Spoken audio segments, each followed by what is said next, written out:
끝나지 않을 것 같던 여름이 서서히 물러가고 이제 가을이 성큼 우리 앞에 다가와 있는데요. 여러분, 가을은 무슨 계절입니까? 가을은 어떤 계절이죠? 예, 살찌는 계절인가요? 네. 가을은 공부하는 계절입니다. 공부하는 계절. 그래서 이번 주 목요일부터 이제 8주 과정으로 양육 플러스 말씀을 공부하는 그 시간이 열리게 되어집니다. 우리 세 개의 클래스를 저희 교회 부목사님들이 열심히 준비하고 있는데, 우리 집에서 아이들에게만 공부하라고 하지 마시고 여러분도 이번 가을 시즌에 함께 말씀을 공부하실 수 있는 기회가 되었으면 좋겠습니다. 우리 주변에 계신 분들과 함께 인사하실 때 공부해서 남 주십시오. 한번 같이 인사하실까요? 여러분, 공부해서 남 주십시오. 공부해서 남 주십시오. 저희는 이번 9월 한 달 동안의 말씀의 주제를 소망의 인내라고 정하고 소망에 대한 이야기를 시작했습니다. 지난주 말씀은 하나님께서 아골골짜기에 소망의 문을 세우신다라고 하는 주제를 가지고 그날에는 하나님께서 이루어 가시는 소망의 때가 있음을 저희가 함께 나누었는데요. 여러분, 지난 한 주간 동안의 삶의 모습이 어떠셨습니까? 여러분, 정말 소망이 넘치는 삶을 사시다가 오늘 이 예배 자리에 나오셨습니까? 네, 여러분들의 표정을 보니까 그렇지 않습니다. 무언으로 답변을 주시는 것 같은데 저 역시도 그랬습니다. 저도 낙심하고 무너지고 또 실망하는 그러한 시간을 걷게 되었고요. 제가 말씀을 준비하면서 묵상 노트에 몇 문장을 적어보았습니다. 행복은 천천히 다가와서 한순간에 사라지고 고통은 한순간에 밀려와 천천히 떠나간다. 절망의 무게는 천근만근 태산처럼 무겁고 소망의 무게는 한없이 깃털처럼 가볍다. 저작거리에서 엄마 손을 놓쳐버린 꼬마 아이처럼 어디로 가야 될지, 어디에 소리 질러야 할지 막막함이 밀려온다. 바람 한번 불면 꺼져버릴 소망의 촛불 붙들고 조심조심 걷는 것이 어찌 이리 힘든가. 저 역시 푸념 섞인 글을 적게 되어졌는데요. 성도 여러분, 그렇습니다. 우리가 소망에 대한 이야기 한 주 나누었다라고 해서 우리들의 삶의 모든 문제가 다 해결이 되어지고 everything is okay, 만사가 형통하고 좋은 길만 열린다라고 한다면 여러분, 솔직히 희망을 말하지 못할 사람이 누가 있겠습니까? 하지만 우리들의 현실적인 모습은 그렇지 않다는 것이죠. 오늘 저희가 함께 읽으신 본문 말씀 속에 보시면 저와 같은 심정을 가지고 울고 있는 한 남자, 통곡하고 있는 선지자를 만나게 되어집니다.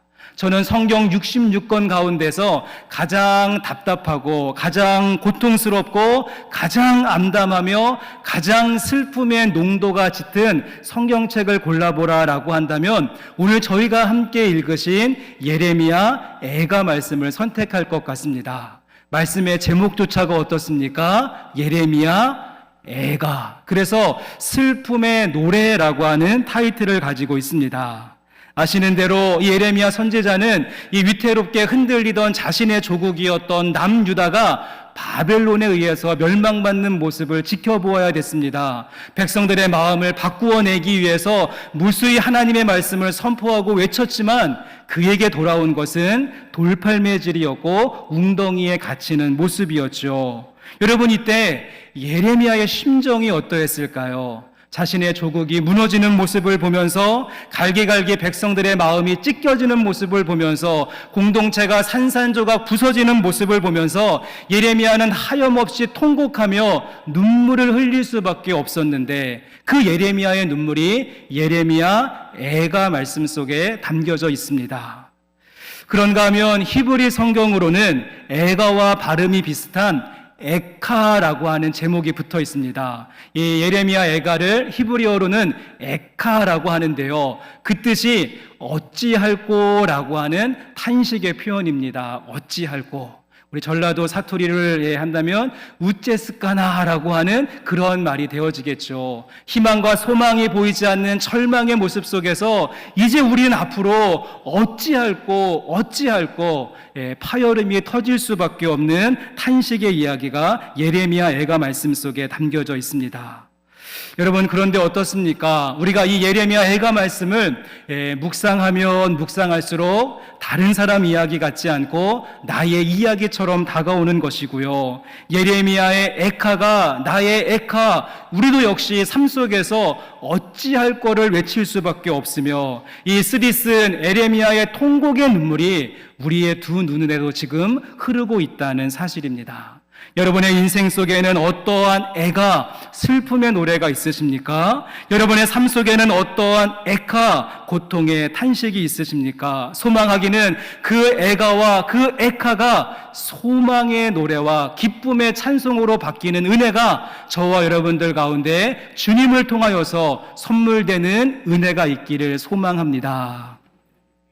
그런데 오늘 말씀의 놀라운 점은요, 이 예레미야 애가 말씀 전체는 절망, 슬픔, 탄식 이러한 내용들로 가득히 채워져 있는데 놀랍게도 이 가장 예레미야 애가 말씀 중간에 소망의 말씀이 선포되어지고 있다는 것입니다.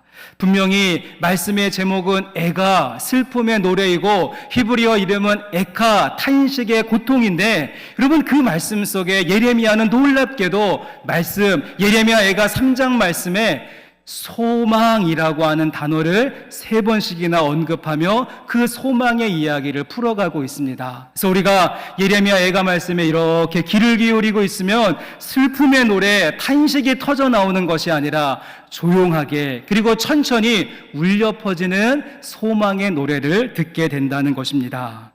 마치 숨은 그림 찾기와 같이 무수히 많은 절망과 슬픔과 탄식의 용어들 속에 예레미야는 3번에 걸쳐서 소망이라고 하는 단어를 배치시켜 놓고 있는데 오늘은 저희가 진흙에서 진주를 찾는 마음을 가지고 예레미야가 3장 말씀 속에서 소망이라고 하는 단어에 집중해 볼 수 있었으면 좋겠습니다. 자, 가장 먼저 첫 번째로 예레미야 애가 3장 말씀에 처음으로 발견할 수 있는 소망의 이야기는 18절과 19절의 말씀에 나오는데요. 우리 함께 읽으셨던 18절과 19절 말씀 다시 한 번만 같이 읽어보도록 하겠습니다. 스스로 이르기를 나의 힘과 여호와께 대한 내 소망이 끊어졌다 하였도다. 내 고초와 재난 곧 쑥과 담즙을 기억하소서. 예레미야가 가장 먼저 하는 말이 무엇인가 하면 스스로 이야기를 하죠. 여호와께 대한 내 소망이 끊어졌습니다. 다른 번역에는 모든 희망이 물거품이 되어졌습니다 라고 이야기를 합니다. 마치 쥐선상의 아리아와 같이 그 모든 하프의 줄이 끊어지고 마지막 한 줄을 가지고 힘겹게 연주하고 있었는데 그 마지막 줄마저도 끊어져 버린 모습. 그래서 하나님께 대한 나의 모든 소망이 이제는 끊어지고 부서지고 깨어졌습니다.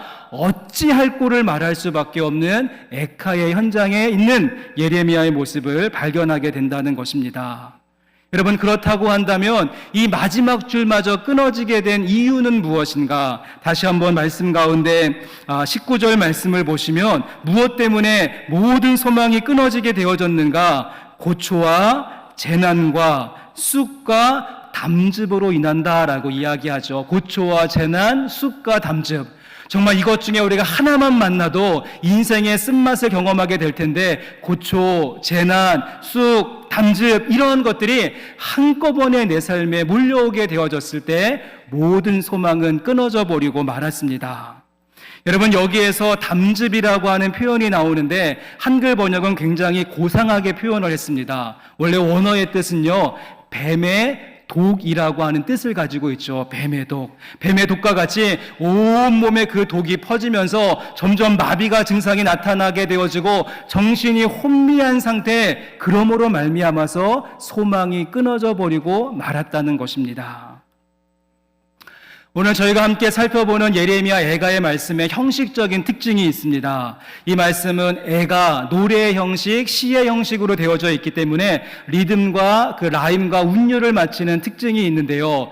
특별히 예레미야 애가의 말씀은 답관체 형식으로 쓰여져 있습니다. 어떤 의미인가 하면 히브리어 알파벳이 모두 22개로 이루어져 있는데요. 이 말씀이 한 절 한 절 히브리어 알파벳 순서에 맞추어서 배치가 되어져 있는 것을 보게 됩니다. 한번 확인해 보시면 여러분 예레미야 애가 1장 말씀이 몇 절까지 있는지 한번 보시겠습니까? 예레미야 애가 1장 말씀은 22절로 되어져 있죠. 히브리어 알파벳이 모두 22개인데 그래서 1절 말씀은 알파벳 A, 2절 말씀은 B, 3절 말씀은 C 이렇게 구성이 되어져 있습니다. 예레미야 애가 2장 말씀은 몇 절까지 있습니까? 똑같이 22절까지 있고요. 넘어가셔서 예레미야 4장 말씀 몇 절까지 있습니까? 22절까지. 마지막 장인 5장 말씀 몇 절까지 있습니까? 22절까지 있죠. 그러면 오늘 저희가 살펴보는 이 5장 말씀 가운데 노른자에 해당되어지는 예레미야 애가 3장 말씀은 몇 절까지 있습니까? 22절이 아니라 66절까지 되어져 있습니다. 그래서 이 예레미야 애가 3장의 특징은 3절씩 묶어서 1절부터 3절은 알파벳 첫 번째인 알렙으로, 또 4절부터 6절은 베트로, 7절부터 9절은 기멜로 시작하는 답간체 형식으로 이루어져 있습니다. 우리는 이 말씀 가운데 5장의 말씀 가운데 있는 3장 말씀, 그 중에서도 가장 가운데 있는 18절과 19절 말씀을 읽었는데 어떤 의미인가 하면 그 고통과 아픔과 탄식이 가장 깊이가 깊고 가장 농도가 짙은 그 슬픔의 골짜기를 경험하고 있는 모습을 보여주고 있다는 것입니다. 나중에 한번 예레미야 애가 3장 1절부터 17절까지의 말씀을 쭉 한번 읽어보시면 계속해서 깊어지고 계속해서 짙어지는 그 고통과 아픔과 탄식의 색채를 느끼실 수가 있을 것입니다.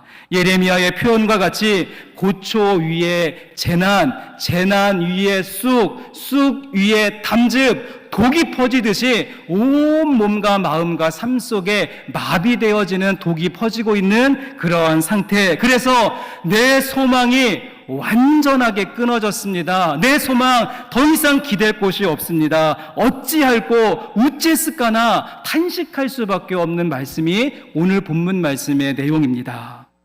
여러분, 그런데 제가 이 말씀을 소망과 연결시키는 이유는 무엇인가 하면 이 끊어진 소망의 현장에서 눈여겨볼 수 있는 하나의 단어가 있습니다. 다시 한번 18절과 19절 말씀을 보여주시면 모든 것이 물거품이 되고 모든 것이 깨어지는 이 끊어진 절망의 현장 속에서 예레미야가 무엇이라고 이야기하는지 다시 한 번만 보십시오. 스스로 이르기를 나의 힘과 여호와께 대한 내 소망이 끊어졌다 하였도다. 내 고초와 재난 곧 쑥과 담즙을 여러분 그 다음에 어떻습니까?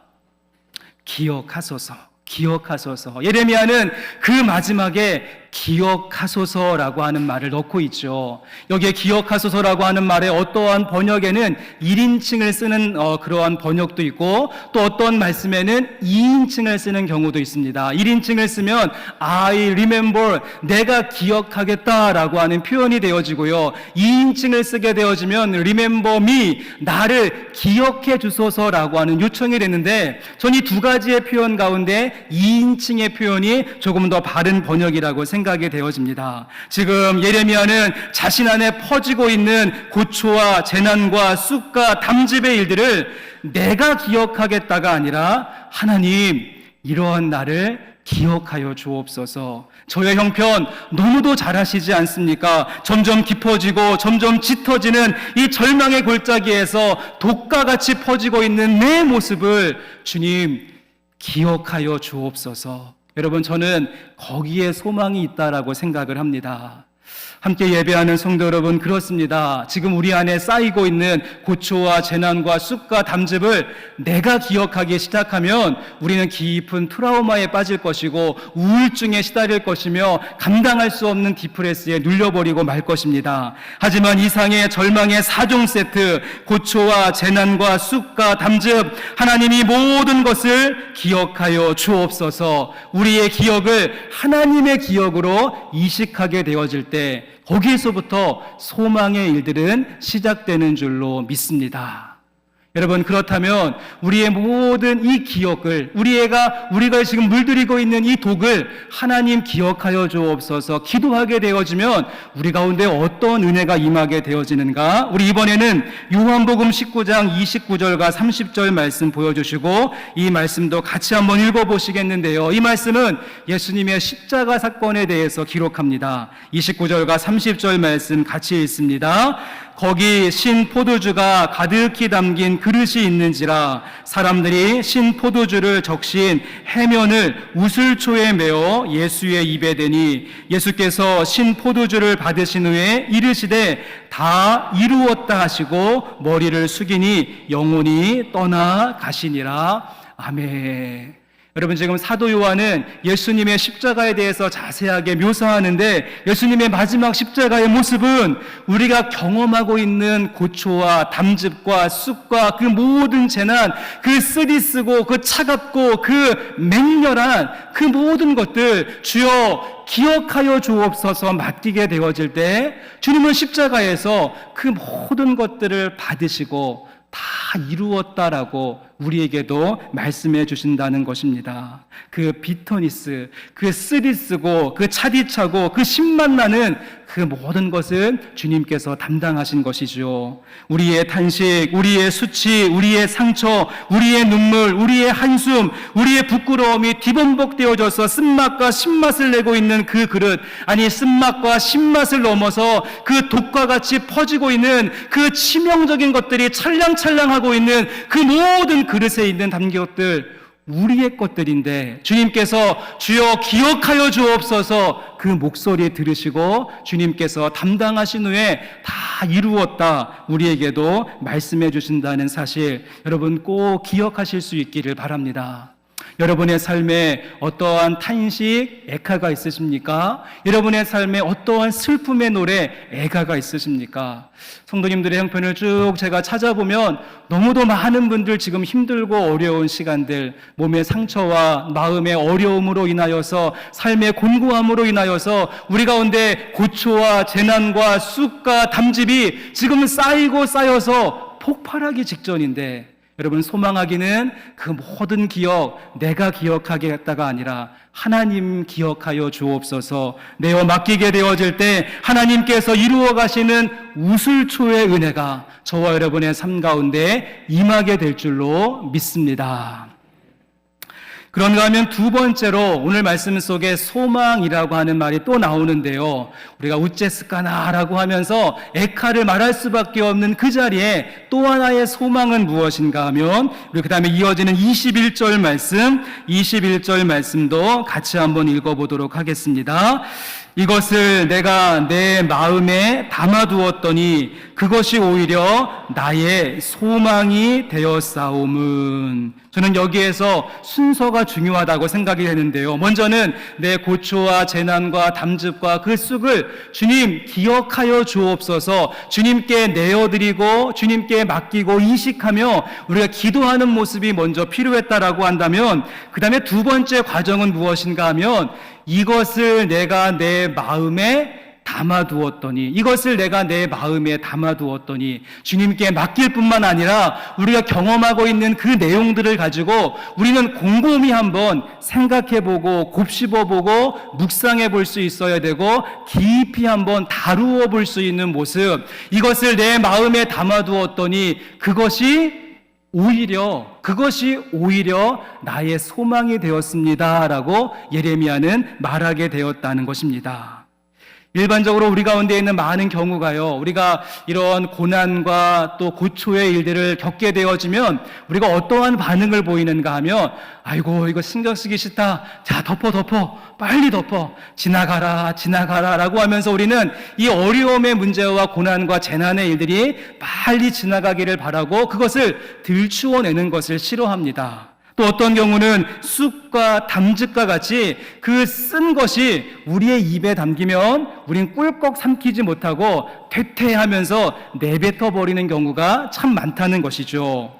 여러분, 그런데 오늘 말씀 가운데 예레미야는 그렇게 하지 않았습니다. 고초와 재난의 사건을 마주했을 때 그 속에 담겨져 있는 하나님의 뜻은 무엇일까 생각하고 또 묵상했던 것이고요. 그의 입속에 쑥과 담즙의 일들이 가득 차게 되어졌을 때 그것을 꿀꺽하고 삼키면서 이 쓴맛이 주는 내 인생의 교훈은 무엇인가 곱씹어 보았다는 것입니다. 그렇게 했을 때 이것을 내 마음에 두었더니 그것이 오히려 나의 소망이 되었습니다 라고 예레미야는 말할 수 있게 되어졌습니다. 오늘은 제가 도종환 시인의 희망의 바깥은 없다라고 하는 시를 여러분에게 소개하려고 하는데요. 오늘 말씀과 참 많은 연결을 가지고 있는 시라고 생각이 되어집니다. 희망의 바깥은 없다라고 하는 시인데요. 희망의 바깥은 없다. 새로운 것은 언제나 낡은 것들 속에서 싹튼다. 얼고 시들어서 흙빛이 된 겨울 이파리 속에서 쓴바귀 새 잎은 자란다. 희망도 그렇게 쓰디쓴 향으로 제 속에서 자라는 것이다. 지금 인간의 형상을 한 희망은 온다. 가장 많이 고뇌하고 가장 많이 쌓은 곪은 상처, 그 밑에서 새살이 돋는 것처럼 희망은 스스로 균열하는 절망의 그 안에서 고통스럽게 자라난다. 안에서 절망을 끌어안고 뒹굴어라. 희망의 바깥은 없다. 여러분, 이 시의 처음과 마지막에 소개되어지고 있는 반복되는 표현, 희망의 바깥은 없다라고 하는 말, 여러분 그렇습니다. 소망이라고 하는 것은요, 저 멀리 외부에서부터 저 끝에 있는 밖에서부터 손님과 같이 우리에게 찾아오는 것이 아니라 내가 지금 붙들고 있는 이 절망스러운 내용들, 여전히 얼어붙어 있고 시들어 있고 고뇌하고 골마 있고 균열이 나 있고 낡아 있는 이것들 내가 끌어안고 내가 뒹굴기 시작할 때 여러분, 그 속에서 새로운 살이 돋고 새로운 싹이 나오고 새로운 향기가 나타나기를 시작한다는 것입니다. 우리가 잘 알고 있는 사도 바울도 오늘 말씀의 예레미야와 같은 오히려의 그런 소망을 고백했던 적이 있습니다. 잠깐 말씀을 고린도후서 1장 8절과 9절 말씀을 보시면 사도 바울이 이렇게 말합니다. 형제들아, 우리가 아시아에서 당한 환난을 너희가 모르기를 원하지 아니하노니 힘에 겹도록 심한 고난을 당하여 살 소망까지 끊어지고 우리는 우리 자신이 사형 선고 받은 줄 알았더니. 여러분, 사도 바울도 인간인지라 무수히 많은 어려움 속에 쌓이게 되어지자 그도 말하기를, 와, 이제 내 인생 더 이상 살 소망이 다 없고, 그리고 내 삶, 사형 선고 받은 것처럼 내가 죽음의 길을 가고 있습니다 라고 사도 바울도 말하게 되어집니다. 바울이 가는 곳마다 소요와 폭동이 있고 여러 차례 감옥에 투옥되기도 하고 돌에 맞아 기절하고 풍랑으로 인해서 배가 파손되어지고, 야, 내가 저 바울을 잡아 죽이기 전까지는 음식을 먹지 않겠다, 식음을 전폐하고 공격하는 40여 명의 사람들의 적대자들의 모습이 있을 때 사도 바울도 인간의 마음을 가지고 있는지라 나에게 살 소망이 끊어졌고 사형 선고 받은 것 같습니다 라고 이야기합니다. 여러분, 하지만 사도 바울은 거기에서 그친 것이 아니라 그 살 소망이 끊어지고 사형 선고 받은 환난과 어려움의 문제를 곱씹어보고 다시 한번 생각하게 되어졌을 때 10절의 고백을 이어서 하게 되어지는데요. 우리 10절의 말씀 보여주시고 이 말씀 같이 한번 읽어보도록 하시겠습니다. 그가 이같이 큰 사망에서 우리를 건지셨고 또 건지실 것이며 이후에도 건지시기를 그에게 바라노라. 그가 사형 선고 받은 것처럼 죽음의 문턱에 있었지만 거기서 그 사건 곱씹어보고 묵상하고 생각하게 되어졌을 때 하나님이 다시 한번 소망을 주시는데 이전에도 건지셨고 지금도 건지고 계시며 앞으로도 건져내실 과거와 현재와 미래를 연결하며 소망을 말할 수 있었다는 것입니다. 성도 여러분, 요즘 끊어진 소망으로 인하여서 정말 죽을 것 같은 그런 죽음의 그런 공포가 느껴지고 살 소망이 다 끊어지고 사형 선고 받은 것처럼 어려움 가운데 계십니까? 소망하기는 여러분 안에 있는 고초와 재난과 쑥과 담즙을 하나님께 맡기시면서 기도하실 뿐만 아니라 힘들겠지만 그 쓴맛 나는 인생을 한번 꼭꼭 씹어보실 수 있기를 바랍니다. 그럴 때 희망의 바깥은 없다. 나를 끌어안으시고 내가 끌어안고 내가 뒹굴고 있는 그 과정 속에서 우리를 건지셨고 건지고 계시며 또한 건지실 하나님의 소망의 메시지가 과거와 현재와 미래를 관통하며 저와 여러분들에게 선물되는 줄로 믿습니다. 그런가 하면 예레미야 애가 3장 말씀해 보시면 이제 한 번 더 소망이다라고 하는 말이 다시 한번 등장을 합니다. 이제 말씀을 쭉 내려오셔서 이번에 29절 말씀 보시면 29절 말씀에 소망이 한 번 더 언급되는데요. 29절 말씀도 같이 한번 읽어보시겠습니다. 그대의 입을 땅에 티끌에 댈지어다 혹시 소망이 있을지로다. 아멘. 여러분, 세 번째는 소망 앞에 어떠한 말로 수식이 되어지고 있습니까? 소망이 있을지로다 라고 이야기하는데 그 앞에 혹시라고 하는 말로 쓰고 있습니다. 혹시 소망이 있을지어다. 저는 이 말씀이 잘 이해가 되지 않고 넘어가지 않았습니다. 아니 좀 예레미야가 말할 때 확실히 소망이 있을지어다, 틀림없이 소망이 있을지어다, 100% 소망이 있을지어다 이렇게 말했으면 이 말씀을 읽는 여러분도 좀 힘이 됐을 것이고 설교하는 저도 좀 할 얘기가 많을 것 같은데 여기 앞에 혹시라고 하는 말을 쓰고 있다는 것이죠. 우리가 대화할 때 주로 어떤 경우에 혹시라고 하는 말을 쓰는가 하면 내가 지금 하고 있는 내용에 확실성이 없고 장담하지 못할 때 혹시, 아마도, maybe 이렇게 이야기를 하는데 그런 조금 불투명한 단어를 이 앞에 쓰고 있다는 것이죠. 전 그래서 궁금해서 여기에 왜 혹시라고 하는 말을 썼을까 여러 책도 찾아보고 또 주석도 이렇게 뒤적뒤적 해보았는데 제가 가지고 있는 자료의 한계인지 제가 좀 속 시원하고 명쾌한 해답을 얻지는 못했습니다. 자, 그래서 이제 이 말씀을 펴놓고 29절 말씀을 여러 번 읽고 이렇게 이리 궁리 저리 궁리 하던 중에 제 눈길이 머물렀던 하나의 문장이 있는데요. 여러분, 혹시 소망이 있을지어다. 여러분, 그 앞에 보시면 먼저 어떠한 말씀이 선포되어졌는가 하면 혹시 소망을 말하기 전에 그대의 입을 땅에 티끌에 댈지어다. 그러면 혹시 소망이 있지 않겠는가라고 말씀하고 있다는 구절입니다. 여러분 한번 머릿속으로 상상을 해보시면 그대의 입을 땅에 티끌에 댈지어다. 어떻게 해야 하는 것입니까? 이 땅에 있는 티끌에 내 입이 달려라고 한다면 어떠한 모양이 이루어져야 하는가 하면 내가 완전하게 엎드리는 모습, 내가 완전하게 부복하고 꿇고 그 앞에 납작 엎드리는 그 모습이 있게 될 때 우리의 입술이 땅에 있는 티끌에 닿을 수 있는 것 아니겠습니까? 그러게 이 말씀은 상징적인 의미라고 할 수 있습니다. 하나님 앞에 겸손하게 낮아지는 모습이죠. 높아진 마음을, 완악해진 심령을, 기고만장했었던 내 행동을 다 꺾어버리고 주님 앞에 온전하게 부복하는 모습을 보여주게 될 때, 그럴 때 혹시 우리에게 소망이 있지 않겠는가?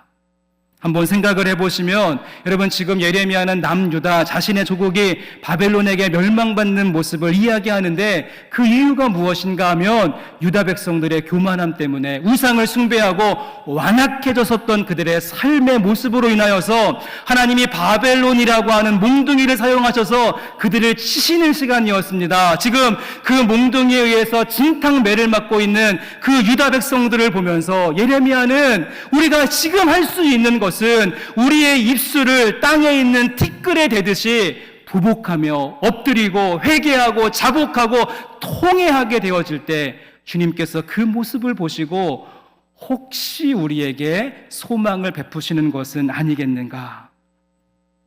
여러분, 집에서 아이들이 아빠한테 혼날 때 그 혼나는 모습 속에 옆에 있는 어머니의 모습을 한번 생각해 보십시오. 이 아들이 아빠한테 막 혼나고 있을 때 옆에 있는 엄마가 주로 하는 역할은 무엇입니까?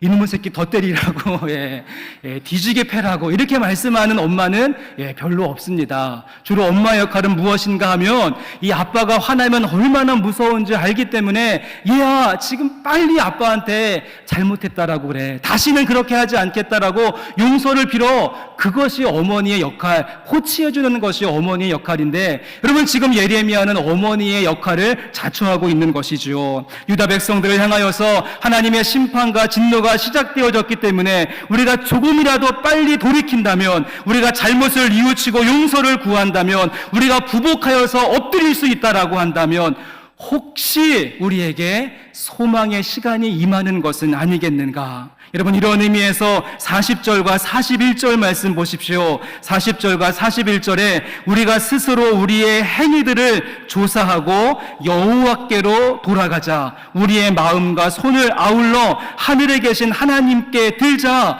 우리가 잘못을 인정하고 하나님께 돌아선다면, 우리가 회개하는 마음을 가지고 우리의 마음과 손을 주님께 높이 들며 우리가 완전하게 엎드린다면 하나님께서 혹시 우리를 긍휼히 여기시고 소망의 일들을 다시 시작하시지 않겠는가? 누가복음 15장 말씀에 나오는 그 탕자의 모습을 한번 생각해 보십시오. 아버지 거 다 끌어다가 외국에 나가서 타국에 가서 허랑방탕하게 다 써버리고 그가 다시 아버지 집으로 돌아올 때 무엇이라고 이야기하는가 하면, 내가 일어나 아버지께로 가서 이르기를 아버지여, 내가 하늘과 아버지께 죄를 지었사오니 지금부터는 아버지의 아들이라 일컬음을 감당하지 못하겠나이다. 혹시 나를 아버지 집의 품꾼의 하나로 여겨 주옵소서. 탕자는 자신의 입술을 땅에 있는 티끌에 묻는 심정을 가지고 완전하게 엎드리며 아들이 아니라 품꾼으로 여겨 주옵소서, 혹시 나를 품꾼으로 여겨 주옵소서, 그렇게 돌아올 때 그 아버지는 그 탕자를 다시 품에 품으시고 아들로 여기시면서 잔치 자리를 시작하게 되었다는 사실입니다. 여러분 한번 생각해 보시면 우리 가운데 소망이 끊어진 이유는 무엇일까요? 왜 우리 가운데 소망이 끊어졌습니까? 물론 세상이 악하기 때문인 이유도 있고, 억울하게 당한 고난 때문도 있고, 누군가 파놓은 함정에 빠져서 내가 지금 꼭 소망이 끊어진 상태도 있겠지만, 한 번 더 깊이 생각해 보면 그 원인과 이유를 나에서 찾게 된다는 것입니다. 내가 하나님의 말씀에 불순종하고, 내가 조금 더 잘 먹고 잘 살고, 내가 조금 더 성공하고, 내가 조금 더 높은 지위에 오르고, 내가 조금 더 떵떵거리기 위하여서 완악한 마음을 가지고 교만해져서 하나님을 떠나서 내 길을 가게 되어졌을 때 우리는 끊어진 소망을 경험하게 된 것입니다. 그러기에 다시 한번 혹시 소망이 있다라고 하는 메시지는 유다 백성들뿐만 아니라 우리에게도 주시는 주님의 메시지가 됩니다. 소망이 끊어진 자리에서 우리의 죄악됨과 불순종을 회개하며 땅의 티끌에 입을 대는 심정으로 겸손하게 우리도 부복하게 되어질 때 혹시 우리에게도 소망이 있지 않을까요? 여러분, 주님은 우리를 영원히 버리지 않으실 것입니다. 지금은 근심하게 하시지만 다시 한번 인자를 베풀어 주실 것입니다. 하나님의 본심은 우리를 끊어버리시는 것이 아니시기에 하박국 선지자의 외침과 같이 진노 중에라도 주님은 긍휼을 잊지 않으실 것입니다. 아버지 집에 돌아왔던 탕자처럼 혹시 나를 품꾼으로 여겨 주옵소서. 혹시의 소망을 가지고 바라보게 될 때 여러분의 끊어진 소망의 그 자리에 하나님께서 이루어 가시는 새로운 소망의 일들 피어날 수 있기를 주님의 이름으로 간절히 소망합니다. 이제 말씀을 마치면서 사진을 좀 한 장 보여주시면, 여러분 이 사진은 베드란 스마일로비치라고 하는 첼리스트의 그런 사진입니다. 이 사람은 보스니아 내전이 있을 때 그 전쟁 한복판에서 첼로를 들고 44일 동안 끊임없이 연주했던 것으로 잘 알려져 있죠. 그래서 유고 연방을 탈퇴하는 것에 반대하던 이 세르비아계 민병대가 이 폭탄을 사라예보라고 하는 도시에 팍 던지게 되었고요. 그래서 그로 인해서 빵을 살려고 줄을 섰었던 22명의 민간인들이 그 자리에서 다 죽게 되어지는 참담한 일이 벌어집니다. 그 모습을 목격했었던 이 스마일로비치라고 하는 이 첼리스트는 자신의 첼로를 가지고 나와서 그 폐허가 되어지고 전쟁통인 그 자리에서 이 첼로 연주를 시작했고 44일 동안 이어갔다는 것이죠. 언제 다시 민병대가 사격할지 모르고 언제 또 그 자리에 폭탄 터질지 모르겠지만 목숨 걸고 위험을 무릅쓰고 그 폐허의 현장에서 언젠가는 마침내 이러한 음악의 평화의 시대가 올 것임을 그는 사람들에게 메시지로 주기 위해서 첼로 연주를 쉬지 않았다라고 하는 이야기가 있습니다. 이 슬픔과 탄식이 가득한 전쟁터가 되어지고 폐허가 되어버린 그 땅에서 평화의 노래를 연주했었던 첼로 연주자, 이 모습이 우리 그리스도인들의 모습이 될 수 있어야 됩니다. 여러분, 소망하기는 끊어진 소망의 자리에서 주여 나를 기억하여 주옵소서 기도하는 우리가 되었으면 좋겠고, 눈물 젖은 빵을 드실 때 꼭꼭 씹어 드시면서 이것이 오히려 나에게 소망이 됩니다. 땅에 티끌에 입술을 대는 심정으로 주여 진노 중에라도 긍휼을 잊지 마옵소서 기도함으로 나가는 저와 여러분의 모습 될 수 있기를 주님의 이름으로 간절히 축원합니다.